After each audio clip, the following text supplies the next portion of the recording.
वो बाबरी मस्जिद बनाना चाहते हैं सरकारी खर्चे पे, उनके पास प्रूफ है, वो कह रहे हैं। अच्छा, प्रूफ है तो उनको पब्लिश करके सब जगह प्रचार करो। सर, रशिया के राष्ट्रपति भारत आ रहे हैं और तेल को जिस तरह से चल रहा है, इसको लेकर के रिपोर्ट भी आई थी कि रशिया से जब तेल खरीदने की बात आई तो अमेरिका के दबाव में नहीं लिया गया। इसको लेकर क्या आप कहेंगे? देखो, भारत अपने कन्वीनियंस से और अपने जो फायदा होता है वो देखना चाहिए, ना कि किसी के दबाव में आके खरीदना या किसी के दबाव में आके छोड़ना, ये नहीं। तो ये देश के हित में जो कुछ करना है हमको करना है। सर, डॉलर का जो प्राइस है वो हाई चल रहा है, रुपीस कमजोर हो रहा है, तो उसको इनकी नीति की वजह से रुपये कम होगा, क्योंकि अगर आपकी नीति ठीक रही तो पैसे का वैल्यू यानी रुपए का वैल्यू भी बढ़ता।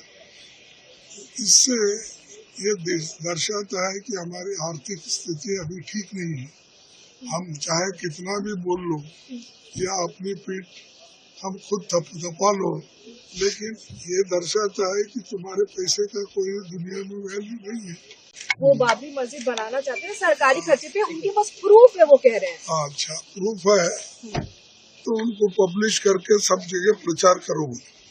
सर, रशिया के राष्ट्रपति भारत आ रहे हैं और तेल को जिस तरह से चल रहा है, इसको लेकर के रिपोर्ट भी आई थी कि रशिया से जब तेल खरीदने की बात आई तो अमेरिका के दबाव में नहीं लिया गया। इसको लेकर क्या आप कहेंगे? देखो, भारत अपने कन्वीनियंस से और अपने जो फायदा होता है वो देखना चाहिए, ना कि किसी के दबाव में आके खरीदना या किसी के दबाव में आके छोड़ना, ये नहीं। तो ये देश के हित में जो कुछ करना है हमको करना है। सर, डॉलर का जो प्राइस है वो हाई चल रहा है, रुपीस कमजोर हो रहा है, तो उसको इनकी नीति की वजह से रुपये कम होगा, क्योंकि अगर आपकी नीति ठीक रही तो पैसे का वैल्यू यानी रुपए का वैल्यू भी बढ़ता।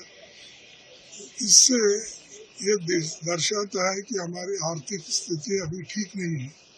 हम चाहे कितना भी बोल लो या अपनी पीठ हम खुद थपथपा लो, लेकिन ये दर्शाता है कि तुम्हारे पैसे का कोई दुनिया में वैल्यू नहीं है।